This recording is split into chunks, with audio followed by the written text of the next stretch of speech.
السلام علیکم ورحمۃ اللہ وبرکاتہ۔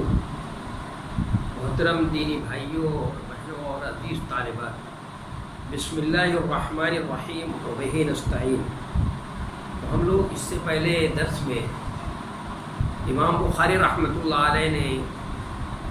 کتاب الایمان کے اندر 13واں باب قائم کیا ہے۔ وہ یہ تھا کہ باب قول النبی صلی اللہ علیہ وسلم انا عالمکم باللہ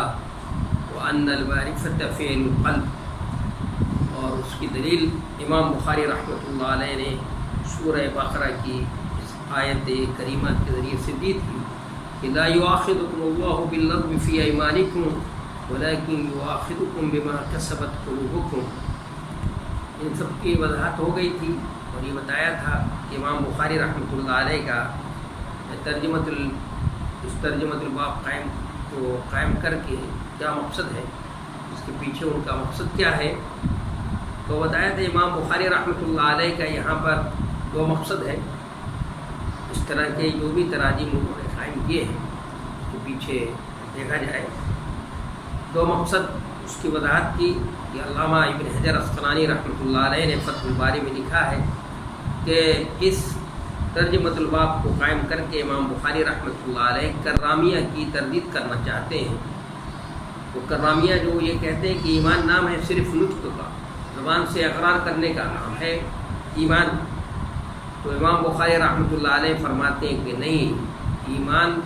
صرف نطق کا نام نہیں ہے، اقرار باللسان کا نام نہیں ہے، ایمان نام ہے فعل قلب کا۔ قلب کا فعل ہوگا، دل کا جب عمل ہوگا تو ایمان جو ہے اس کے ذریعے سے ایمان کیا ہوگا، متحقق ہوگا۔ اور پھر دوسرا مقصد امام بخاری رحمۃ اللہ علیہ کا یہ بھی ہے، جو اس میں الفاظ آئے ہیں ترجمۃ الباب میں ہے کہ انا عالمکم باللہ، میں تم اللہ سب سے زیادہ جاننے والا ہوں، یا ان المعرفۃ فعل القلب۔ تو علم اور علم برابر نہیں ہوتا، سب کا علم یکساں نہیں ہوتا، برابر نہیں ہوتا، کسی کا کم ہوتا اور کسی کا زیادہ ہوتا ہے۔ اسی طرح معرفت بھی، اللہ کی معرفت، کسی کو اللہ کی معرفت اعلیٰ درجے کی معرفت حاصل ہوتی ہے، جس نبی علیہ الصلوۃ والسلام کی معرفت کیا تھی اعلیٰ، اور کسی کو معمولی درجے کی معرفت حاصل ہوتی ہے۔ تو یعنی اس طرح سے امام بخاری رحمۃ اللہ علیہ ایمان کے اندر، نفس ایمان کے اندر کمی اور زیادتی جو تمام محدثین کا نقطۂ نظر ہے اور رجحان ہے، اس کو بھی ثابت کرنا چاہتے ہیں۔ یہ سب بہر صورت اس کی وضاحت ہو گئی تھی۔ اور پھر جو حدیث اس ترجمۃ الباب کے ضمن میں امام بخاری رحمۃ اللہ علیہ نے نقل کی ہے، وہ بہت اہم حدیث تھی، اس کی بھی وضاحت اور اس کی بھی تشریح ہو گئی۔ اب یہ ہے کہ اس حدیث سے عملی زندگی کے اندر ہم کیا فائدہ اٹھا سکتے ہیں۔ ترجمۃ الباب اور حدیث میں مناسبت تو واضح ہے، مناسبت بات آ چکی تھی۔ اب یہ ہے کہ اس حدیث سے ہم اپنی عملی زندگی کے اندر کیا کیا فائدہ اٹھا سکتے ہیں۔ تو دیکھیے بہت سے فوائد ہم اس سے فائدے ہی نہیں، بہت سے فوائد اس سے کیا ہے عملی زندگی کے اندر حاصل کر سکتے ہیں، اور بہت کچھ ہم اس سے استفادہ کر سکتے ہیں۔ سب سے پہلی بات تو یہ ہے، سب سے بڑا فائدہ ہم کو اس حدیث سے پڑھنے سے یہ ہوا کہ اعمال صالحہ جو ہیں، اعمال صالحہ کے کرنے سے درجات بلند ہوتے ہیں اور گناہ مٹتے ہیں۔ اس حدیث سے معلوم ہوا کہ اعمال صالحہ ہم کرتے ہیں، اس کو برتتے ہیں، اس کو انجام دیتے ہیں، ہمارے درجات جو ہیں کیا ہوتے ہیں، بلند ہوتے رہتے ہیں، بلند ہوتے ہیں، اور گناہ بھی مٹ جاتا ہے۔ اس کی نبی علیہ الصلوۃ والسلام نے اس کی دونوں چیزوں کی وضاحت کہ درجات بھی بلند ہوتے ہیں اور گناہ بھی مٹ جاتے ہیں۔ اس کی وضاحت اور دوسرے حدیثوں میں ہمیں ملتی ہے، جیسے نبی علیہ الصلوۃ والسلام کی حدیث قدسی ہے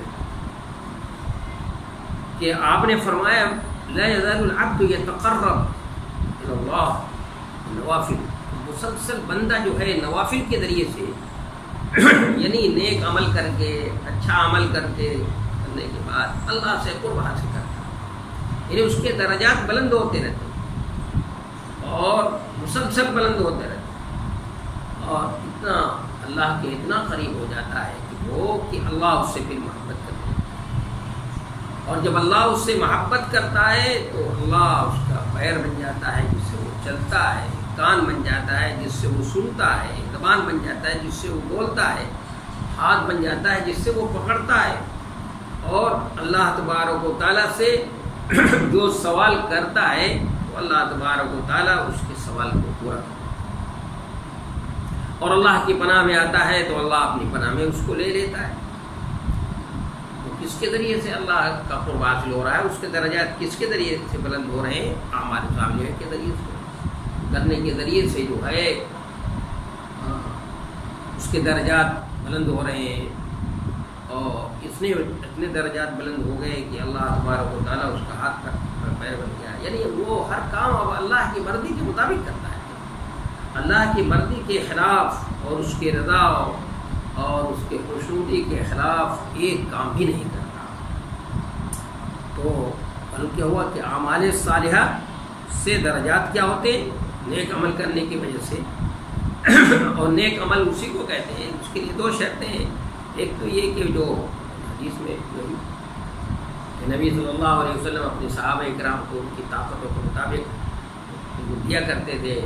نوافل کا انجام دینے کے لیے، اور اس میں بھی بتایا گیا تھا کہ جو نیک عمل سب سے زیادہ اللہ کو پسند ہے جس پہ مداومت ہو، خواہ تھوڑی کیوں ہو، تو اس سے ہے مسلسل بندے کے درجات کیا ہوتے رہتے ہیں؟ بلند ہوتے رہتے ہیں، یہاں کہ اللہ کا بالکل قریب بن جاتا ہے، اور یہ کہ اس سے گناہوں کو بھی مٹایا جاتا ہے۔ اس کی بھی حدیث نبی صلی اللہ علیہ وسلم نے حضرت ابو ذر غفاری رضی اللہ تعالیٰ عنہ کو وصیت کرتے ہوئے اور نصیحت کرتے ہوئے جو 3 انمول موتی فراہم کیے ہیں آپ نے عطا کیے ان کو، کہ ابو ذر اتق اللہ حیث ما کنت، یہاں کہیں بھی اللہ سے ڈر کر زندگی گزار۔ اور اس کے بعد آپ نے فرمایا کہ وَأَتْبِعِ السَّيِّئَةَ الْحَسَنَةَ تَمُحُهَا وَأَتْبِعِ السَّيِّئَةَ الْحَسَنَةَ تَمُحُهَا، کہ اگر کوئی غلط کام ہو جائے، وَخَالِقِ النَّاسَ بِخُلُقٍ حَسَنٍ، کہ اگر کوئی غلط کام ہو گیا تو فوراً اچھا کام کرو، اس کے اثرات کو کیا کریں؟ یعنی اچھا کام معلوم ہوا کہ نیک عمل جو ہے وہ برے اعمال کے اثرات کو کیا کرتا ہے؟ وہ اس کے برے اثرات کو ظاہر کر دیتا ہے، ختم کر دیتا ہے، مٹا دیتا ہے۔ تو اس لیے اس حدیث سے ہم نے تو پہلی بنیادی فائدہ عملی زندگی میں اس دور حاضر کے اندر ہم کو اس سے فائدہ بھی اٹھا سکتے ہیں کہ اعمال صالحہ کے ذریعے، نیک عمل کے ذریعے سے درجات بلند ہوتے ہیں اور گناہ بھی مٹتے ہیں۔ اللہ کے رسول نے دوسری جگہ بھی وضاحت فرمائی، اور قرآن کا خود رسول میں ان الحسنات یذہبن السیئات، کہ نیکیاں جو ہیں وہ سیئات کے اثرات کو کیا کرتی ہیں؟ وہ ختم کرتی ہیں۔ یہ اللہ کا اصول و قاعدہ ہے۔ یہ علاج بالضد، علاج بالمثل، قرآن اس کا قائل نہیں ہے، علاج بالمثل کا قائل نہیں ہے قرآن، بلکہ اور اسلام، بلکہ علاج بالضد کا قائل ہے کہ اگر کوئی غلط کام ہوا ہے فوراً اچھا کام کر لیجیے، اس کے اثرات ختم ہو جائیں، اور اچھا کام کر رہے ہیں آپ تو نیکیاں جو ہیں اس کے برے اثرات ہیں، جو ہے اس کے اثرات چھوٹے چھوٹے گناہوں کو کیا کرنا وہ معاف کر دیں۔ قرآن نے جا بجا، کوئی 1-2 جگہ نہیں بلکہ جا بجا قرآن نے اس اپنے قانون کو اور ضابطے کو اللہ تبارک و تعالیٰ نے قرآن کے اندر بیان کیا ہے۔ تو دیکھیے پہلا فائدہ یہ ہوا۔ دوسرا فائدہ یہ ہوا، اس حدیث کو ہم نے پڑھا اس ترجمۃ الباب کے دن میں، تو اس سے معلوم ہوا کہ صحابہ کرام رضوان اللہ علیہم اجمعین زیادہ سے زیادہ عبادت کی تمنا کرتے تھے اور خیر کے طالب رہا کرتے تھے، نفسیات قرآن نے کہا والسابقون بالخیرات، یہ قرآن اورثنا الکتاب، کہ ہم نے ان کے بعد الکتاب کا وارث جو ہے بنایا، تو اس میں کتاب کے وارث کتنی طرح کے لوگ ہیں، منہم ظالم لنفسہ اور منہم مقتصد، درمیانے قسم کے لوگ بھی ہیں، اور ظالم لنفسہ بھی ہیں، اور تیسرے کیا ہے سابقون بالخیرات، یہ خیرات کی طرف یعنی اچھے کام کی طرف بڑھ چڑھ کر حصہ لینا، اور خیر کی طرف راغب ہونا، اچھے کاموں میں بڑھ چڑھ کر حصہ لینا اور اس کو تمنا کرنا۔ تو یہ حدیث ہم نے پڑھا ہے، اس سے معلوم ہوا کہ صحابہ کرام زیادہ سے زیادہ عبادت کی تمنا کرتے تھے اور خیر کے طالب رہا کرتے تھے، یعنی جو بھی خیر کا کام ہوتا تھا، اچھا کام ہوتا تھا، اس میں بڑھ چڑھ کر حصہ لیتے تھے اور عبادت میں زیادہ سے زیادہ عبادت کرنے کی تمنا کرتے تھے۔ اس لیے اپنوں نے نہیں بلکہ غیروں نے بھی اس کی شہادت دی ہے، اور صحابہ کرام کا تعارف اس انداز سے کرایا ہے کہ رہبان باللیل و فرسان بالنہار، عبادت کی نظارت راتوں میں تو اللہ کے سامنے جب ہوتے ہیں تو اس طرح سے کھڑے ہوتے ہیں اور اس طرح عبادت کرتے ہیں جیسے معلوم ہوتا ہے کہ بس عبادت کے علاوہ کچھ بھی نہیں ہے۔ تو رہبان باللیل فرسان بالنہار، دن میں گھوڑوں کی پشت پہ ہوتے ہیں تو معلوم ہوتا ہے لڑنے کے علاوہ کچھ نہیں۔ تو صحابہ کرام زیادہ سے زیادہ عبادت کی تمنا کرتے کہ میں زیادہ سے زیادہ تلاوت کر لوں، زیادہ سے زیادہ روزے رکھ لوں، زیادہ سے زیادہ نماز پڑھ لوں، زیادہ سے زیادہ خیر کے سلسلے میں ایک دوسرے سے بڑھ کر اور ایک دوسرے سے زیادہ بڑھ کر خرچ کر دوں، ایک دوسرے سے آگے بڑھ جاؤں۔ تنافس کا جذبہ تھا، وفی ذالک فلیتنافس المتنافسون، اس میں لوگوں کو کیا کرنا چاہیے، تنافس۔ تو صحابہ کرام میں صحیح معنوں میں اس میں تنافس تھا عبادت، میں عبادت میں آگے بڑھ جاؤں، اس میں اللہ کے بندوں کی خدمت کرنے میں ان سے آگے بڑھ جاؤں اور لوگوں سے آگے بڑھ جاؤں، اللہ کے راستے میں خرچ کرنے سے آگے بڑھ جاؤں، کیونکہ اس کا اندازہ ہوتا ہے کہ غزوہ تبوک کے موقع پر نبی علیہ الصلوۃ والسلام نے چندے کا اعلان کیا، ایک ہی مرتبہ کیا ہے آپ نے چندے کا اعلان کیا۔ تو حضرت عمر فاروق رضی اللہ تعالیٰ عنہ کہتے ہیں کہ جس وقت آپ نے چندے کا اعلان فرمایا تھا ان دنوں میں ہماری حالت اچھی تھی، حضرت ابو بکر صدیق رضی اللہ تعالیٰ عنہ سے ہماری حالت اچھی تھی، تو میں نے سوچا آج ابو بکر صدیق سے آگے بڑھ جاؤں گا، تنافس کا جذبہ ہے، آج ان سے آگے بڑھوں گا، یہ بہت سب سے آگے بڑھ جاتے ہیں تو میں آج ان سے آگے بڑھوں گا، لیکن آپ سب کو معلوم ہے کہ یہ اپنے گھر کا آدھا سامان لے آئے تھے اور ابو بکر صدیق رضی اللہ تعالیٰ عنہ نے اپنے گھر کا سارا سامان لا کر نبی صلی اللہ علیہ وسلم کے قدموں میں ڈال دیا۔ تو صحابہ کرام زیادہ سے زیادہ عبادت کی تمنا کرتے تھے، زیادہ سے زیادہ اللہ کی عبادت کرنے کی خواہش اور زیادہ سے زیادہ خیر کے طالب رہا کرتے تھے، خیر کے سلسلے میں یعنی اللہ کے راستے میں صدقہ خیرات کرنا، اچھا انسانوں کے کام آ جانا، خیر کا کام کرنا، کسی کے دکھ درد میں شریک ہو جانا، اور زیادہ سے زیادہ روزہ رکھنے، زیادہ سے زیادہ عبادت کرنے، زیادہ سے زیادہ، یہ صحابہ کرام کی زندگی کا ایک بڑا امتیاز تھا۔ یہ صحابہ کرام کی زندگیوں میں جھانک کر اگر دیکھیں، ہم اپنی زندگی میں پڑھیں تو ہم کو یہ بات سمجھ میں آتی ہے۔ تو معلوم اس حدیث سے یہ بات معلوم ہوئی، اس لیے نبی صلی اللہ علیہ وسلم سے آپ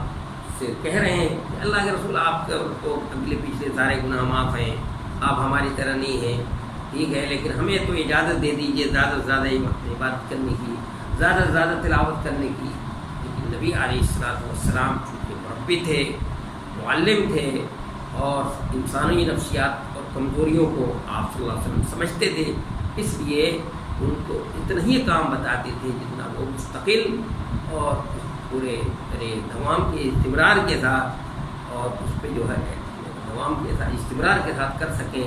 اور ان کو اتنا ہی کام بتاتے جس پر ان مداومت ہو سکے، تھوڑے ہی ہو لیکن اس میں مداومت ہو آپ سے۔ تو ہمیں بھی کیا کرنا چاہیے،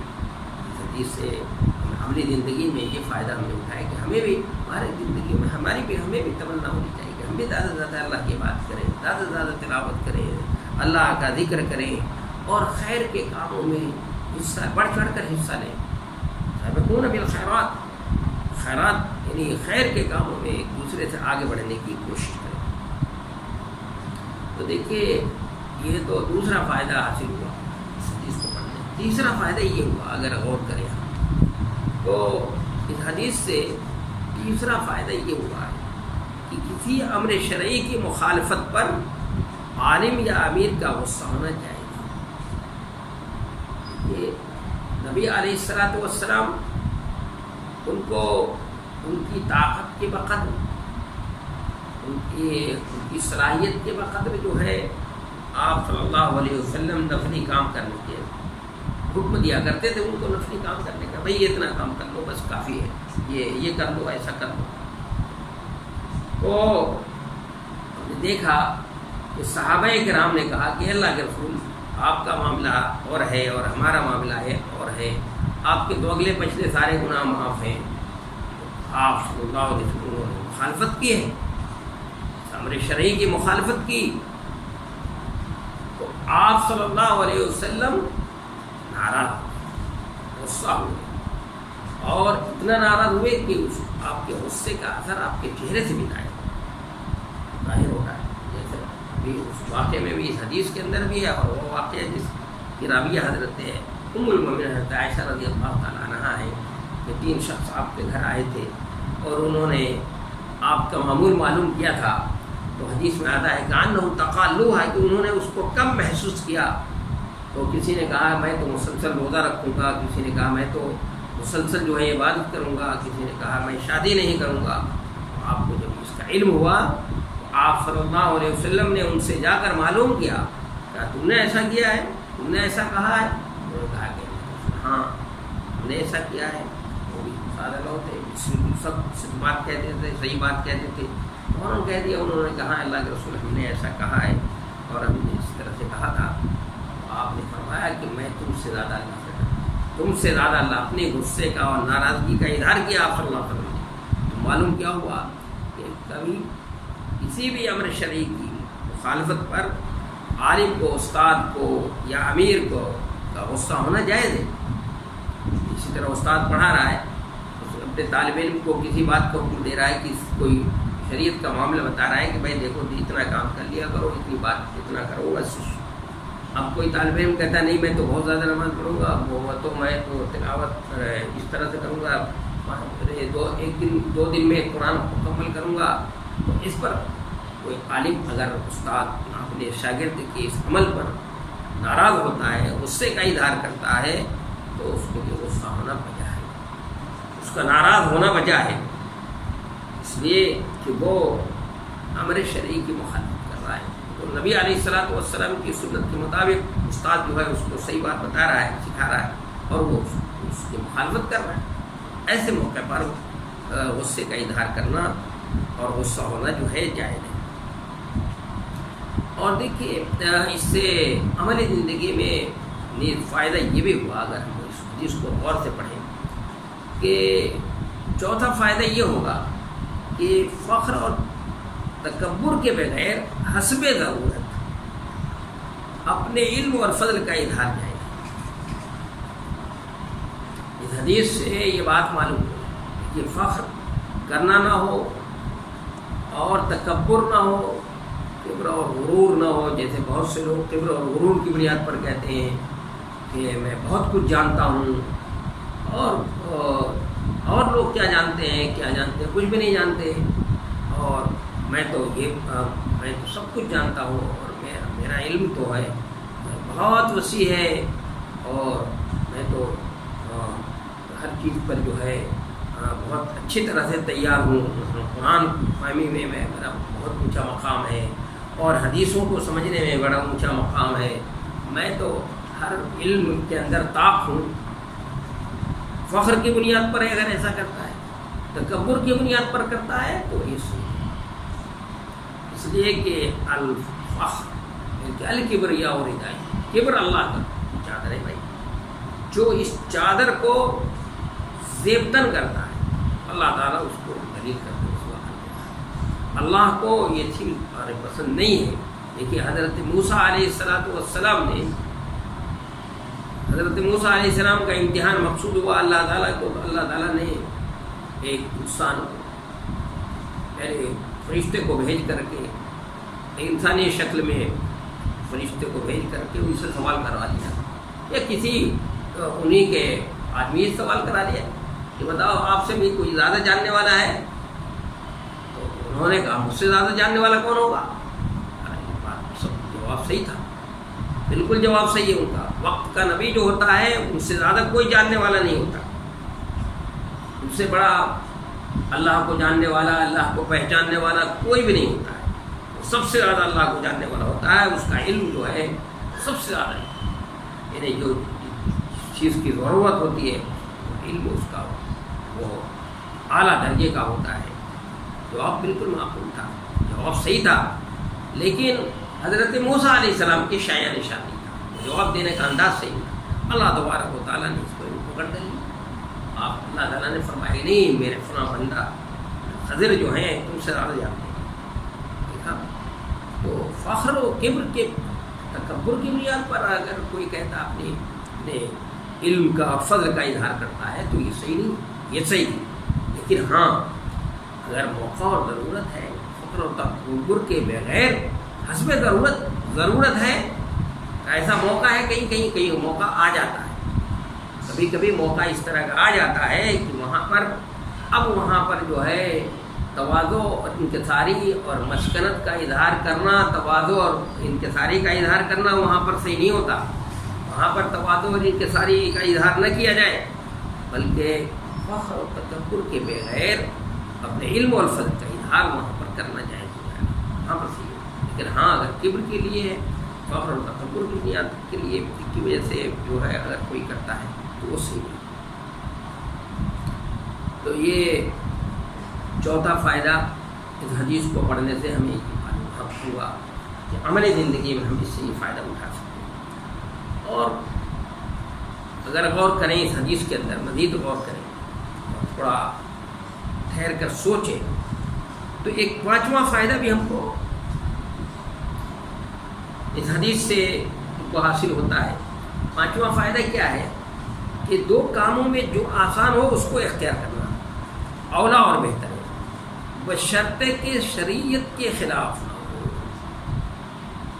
اس لیے کہ نبی علیہ السلام کو دو کاموں کے درمیان جب اختیار دیا جاتا تھا تو آپ صلی اللہ علیہ وسلم ان میں سے کس کو اختیار فرماتے تھے؟ جو سب سے آسان اختیار ایسر ہوں، ان میں جو آسان ہوتا شرطے کہ وہ شریعت کے خلاف نہ ہو اسی کو آپ صلی اللہ علیہ وسلم اختیار کرتے تھے۔ تو اس حدیث کو پڑھنے سے ہمیں یہ معلوم ہوا کہ دو کام ہیں ہمیں اور اختیار دے دیا گیا ہے، جو آسان ہو اس کو اختیار کرنا چاہیے، اختیار کرنا یہی اولا اور بہتر ہے۔ بھائی اس میں نبی صلی اللہ علیہ وسلم فرما رہے ہیں تم اس طرح کر سکتے ہو اور یہ بھی کر سکتے ہو، تو جو اس میں آسان ہے وہ کام ہمیں کیا کرنا چاہیے؟ اختیار کرنا اولا اور بہتر ہے، بشرطے کہ وہ شریعت کے مزاج کے خلاف نہ ہوگا۔ شریعت کے مزاج کے خلاف ہوگا تو وہ نہیں اختیار کیا جائے گا، لیکن اگر شریعت کے مزاج کے خلاف نہ ہو اور جو آسان ہو اسی کو ہم کو کیا کرنا چاہیے؟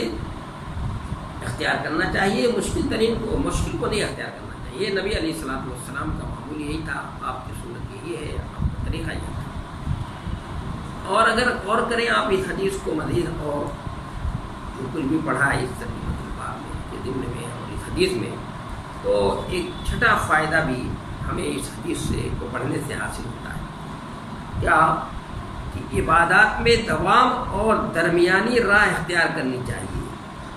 مبالغہ اور غلو سے پرہیز کرنا چاہیے۔ دیکھیے اس حدیث کو ہم نے پڑھا ہے اور اس حدیث کے ضمن میں تشریح کے ضمن میں جو واقعی لوگوں کا بتایا ہے اس کو بھی سامنے رکھیں تو معلوم ہوا کہ یہ عبادات میں دوام اور درمیانی راہ اختیار کرنی چاہیے۔ عبادات جو بھی کریں آپ اس میں مداومت ہو، اور دوسری یہ کہ درمیانی راہ اختیار کرنی چاہیے، مبالغہ اور غلو سے پرہیز کرنا چاہیے، مبالغہ نہیں ہونا چاہیے، غلو نہیں ہونا چاہیے، یہ چیز پسند نہیں ہے کہ غلو سے کام لیا، کیونکہ جس دین کو ہم لوگ مانتے ہیں اس دین کا مزاج ہے اعتدال، اس کے اندر اعتدال ہے، اور اس اعتدال اس کے مزاج کو بیان کرنے کے لیے، دین کے مزاج کو سمجھنے کے لیے وہی 3 صحابہ کرام کے واقعے کو سامنے نظروں کے سامنے رکھے آدمی، اور پھر قرآنی تعلیمات کو سامنے رکھے، اسلامی جو تعلیمات ہیں اور نبی علیہ السلام کا جو زندگی ہے غور سے پڑھے گا تو اسلام کا مزاج اس کو یہی سمجھ میں آئے گا کہ اسلام کا مزاج ہے اعتدال، یہاں پر مبارک اور غلو نہیں ہے، یہاں پر جو ہے غلو نہیں ہے، اور اسلام کیا پسند کرتا ہے، عبادات میں مداومت ہونی چاہیے، مداومت ہو، یعنی یہ نہیں کہ ایک دن تو ہم نے بہت ساری نمازیں پڑھ لی، تہجد بھی پڑھ لی اور بہت تلاوت بھی کر لی، بہت اور نوافل کثرت سے نوافل کا اہتمام کر لیا، اور دوسرے دن جو ہے کیا فرض نماز ارے میں بھی کوتاہی کر دی، نہیں ایسا نہیں، اس دوام ہونا چاہیے، دوام مداومت کے ساتھ، اس لیے کہ پیدا بھی کہ حق العمال اللہ مدیم علیہ، اللہ کے نزدیک سب سے زیادہ پسندیدہ عمل وہ ہے جس پر مداومت کی جائے، وَإِن قَلَّ اگر تھوڑا، اور دوسری تو مداومت ہو عبادات میں، دوسری یہ کہ درمیانی راہ اختیار کرنی چاہیے، کہ نبی علیہ السلام اس لیے درمیانی راہ اختیار کرنے کو فرمایا کرتے تھے، تو صحابہ کرام مزید کا اہتمام مطالبہ کرتے تھے، آپ نے اس لیے غصے کا آپ نے اظہار کیا، اور آپ صلی اللہ علیہ وسلم نے صحابہ کرام کو مبالغہ اور غلو کرنے سے منع کیا ہے کہ تم ایسا کرتے ہو، اس طرح کی باتیں کرتے ہو، میں تم سے زیادہ اللہ سے ڈرتا ہوں، اور سن لو میں روزہ بھی رکھتا ہوں اور افطار بھی کرتا ہوں، اور میں آرام بھی کرتا ہوں اور نماز بھی پڑھتا ہوں، اور سن لو میں شادی بھی کرتا ہوں، تو کہتے ہو میں شادی نہیں کروں گا، میں نہیں کروں گا، غلو اور اس کو مبالغہ سے یہ بات یہ فائدہ بھی حاصل ہوا ہم نے زندگی کے، اور مزید اگر غور کریں ہم تو اس حدیث سے ایک بات اور سمجھ میں آتی ہے، ساتواں فائدہ یہ ہے کہ مزدور کو بھی اتنی ہی کام کی تکلیف دینی چاہیے جتنی وہ طاقت رکھے، اگر غور کیا جائے کہ اللہ کے رسول صلی اللہ علیہ وسلم اپنے صحابہ کرام کو اتنی کام کرنے کا حکم دیتے تھے جس کی وہ طاقت رکھتے تھے، تو اس سے کیا بات سمجھ میں آئی کہ ہم بھی اگر کسی کو مزدوری پر رکھ رہے ہیں، اس سے کام لے رہے ہیں، ہمارے گھر خادم ہے، کوئی نوکر ہے، گھر کا کام کرتا ہے، تو ہم اس سے اتنا کام لیں جتنا وہ کر سکتا ہے، بس یعنی مزدور کو اتنی ہی کام کی تکلیف دینی چاہیے جتنی کہ وہ طاقت رکھتا ہے، یہ نہیں کہ ہم اس سے طاقت سے زیادہ کام لینے لگیں، یہ جانور ہے ہم اس جانور سے اپنے اس کی طاقت سے زیادہ کام لینے لگے، یا اس کے جتنا بوجھ کو اٹھا سکتا ہے اس سے زیادہ اس کے اوپر بوجھ لادنے لگے، ایسا کریں گے صحیح نہیں ہے۔ جیسا کہ آپ صلی اللہ علیہ وسلم سے ایک اونٹ نے آ کر شکایت کی تھی، تو آپ نے فرمایا یہ کس کا اونٹ ہے، بھائی بلاؤ اس کو مالک کو، وہ اپنے مالک کی شکایت کر رہا تھا کہ اے اللہ کے رسول مجھ سے جو ہے میری طاقت سے زیادہ کم ہے یہ کام لینا ہے، اور اسی طرح سے مزدوروں کے بارے میں بھی کہ انہوں نے اگر کہ مزدوروں سے طاقت سے زیادہ کام لیا ہے تو انہوں نے شکایت کی، تو اللہ کے رسول صلی اللہ علیہ وسلم نے ڈانٹا ہے، تو اس لیے معلوم ہوا کہ ہمارے پاس جانور ہو، اگر کوئی مزدور ہے، کوئی انسان ہے، اس کو مزدور پر رکھا ہے ہم نے، مزدور ہمارے گھر کو مزدوری کرتا ہے، اگر خدمت کا کام کرتا ہے، ہم اس سے اتنے ہی کام لیں جتنے کہ وہ کام کر سکتا ہے، جتنی طاقت رکھتا ہے، جانور کو سے بھی اتنی ہی کام لے جتنی کہ وہ طاقت ہے، یہ نہیں کہ بیل کی طرح سے ایک آنکھوں میں پٹی باندھ دی اور لگا دیا اور چلتا مستقل چل رہا ہے بیچارہ، کیا کھانے پینے کو اس کو نہیں دے رہے ہیں، یہ صحیح نہیں۔ تو اب اس میں حدیث میں اور اس حدیث سے سب سے بڑی بات یہ سمجھ میں آئی کہ انبیاء کرام معصوم ہوتے ہیں، انبیاء کرام معصوم ہوتے ہیں، یعنی معصوم ہونے کا مطلب یہ ہے کہ ان کے اندر بشری کمزوریاں ہوتی ہیں، جیسے ہمارے اندر کمزوری ہے، انسانی کمزوری ہوتی ہے، لیکن اگر کوئی کام ایسا ہوتا ہے جو ان کی شان نہ ہو، تو علماء عقیدہ کا یہی کہنا ہے کہ ان کی شان نہ ہو، یا ان کے مرتبے کے سے فروتر وہ کام ہے،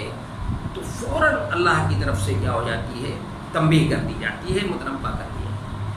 انبیاء کرام کو اس طرح کر دیا جاتا ہے۔ لیکن میں اگر کوئی غلط کام کروں گا تو جبریل امین وہی لے کر نہیں آئیں گے۔ نبی علیہ الصلوۃ والسلام کی طرف سے عبس وتولی ان جاءہ الاعمی، یہ نبی علیہ الصلوۃ والسلام کفار مکہ کے بڑے بڑے لوگوں سے، سرداروں سے گفتگو کر رہے ہیں۔ ایک نابینا صحابی آ گئے، آپ صلی اللہ علیہ وسلم نے ان سے تھوڑا ان کو سے چشم پوشی سے کام لیا ہے، ان کو نظر انداز کیا ہے آپ صلی اللہ علیہ وسلم نے۔ تو حالانکہ نظر انداز کیوں کیا آپ نے، نظر انداز کیوں کر رہے ہیں آپ صلی اللہ علیہ وسلم؟ اس لیے کر رہے تھے کہ بھائی ان پر میں محنت کر رہا ہوں، ان کو دین کی دعوت دے رہا ہوں، اگر یہ ایمان لے آئیں گے تو اس سے اسلام کا بھلا ہوگا، اسلام کا فائدہ ہوگا۔ تو ایک فائدے کے لیے تو ایک نابینا صاحب ان کو جو ہے آپ نے نظر انداز کیا ہے، لیکن آپ کی یہ بھی کام آپ کی شائع نہیں، لیکن ایک فرمانبرداری کے لیے، اچھے کام کے لیے آپ صلی اللہ علیہ وسلم آپ صلی اللہ فوراً اس پر بھی کیا ہو سرزنش ہو گئی۔ اس لیے جب بھی عبداللہ ابن مکتوم رضی اللہ تعالیٰ عنہ آتے تھے، آپ فرماتے تھے کہ یہ وہ صحابی ہیں جن کے سلسلے میں اللہ نے مجھے کیا کی ہے، میری سرزنش کی ہے، مجھے ڈانٹا ہے۔ تو اور اللہ کے رسول صلی اللہ علیہ وسلم نے ایک مرتبہ نظر انداز کیا تو اس کا صلہ ان کو یہ دیا کہ آپ صلی اللہ علیہ وسلم نے ان کو مؤذن مقرر کیا کہ آپ صلی اللہ علیہ وسلم کے مؤذن ہیں، اور یہ صحیح وقت پہ اذان دیتے تھے۔ بلال حبشی رضی اللہ تعالیٰ عنہ فجر کی اذان پہلے دیتے تھے اور وہ جو ہے بعد میں دیا کرتے تھے۔ تو یہ مطلب ہوتا ہے انبیاء کرام کے معصوم ہونے کا۔ تو اس حدیث سے ہمیں جو کچھ بھی فائدے حاصل ہو سکتے تھے، میں نے امکان کا تذکرہ کر دیا۔ تو سبھی چیزیں آ گئیں کہ امام بخاری رحمۃ اللہ علیہ کا مقصد کیا تھا۔ یہاں پر دو مقصد بتائے تھے، اور حدیث اس جملے میں جو حدیث نقل کی ہے انہوں نے اس کی تشریح ہو گئی، اور حدیث سے کیا کیا باتیں ہمیں کیا کیا فائدے حاصل ہوتے ہیں، جس سے عملی زندگی میں ہم فائدہ اٹھا سکتے ہیں، ان کا بھی تذکرہ کر دیا۔ میں نے 7-8 فائدے کا تذکرہ کیا ہے، تو ان کو بھی اپنے نظروں کے سامنے رکھنا چاہیے۔ انشاءاللہ کل جو ہے مزید دوسرے درس کے اندر بات ہوگی، ہم اس کے بعد 14واں باب جو ہے پڑھیں گے انشاءاللہ۔ السلام علیکم۔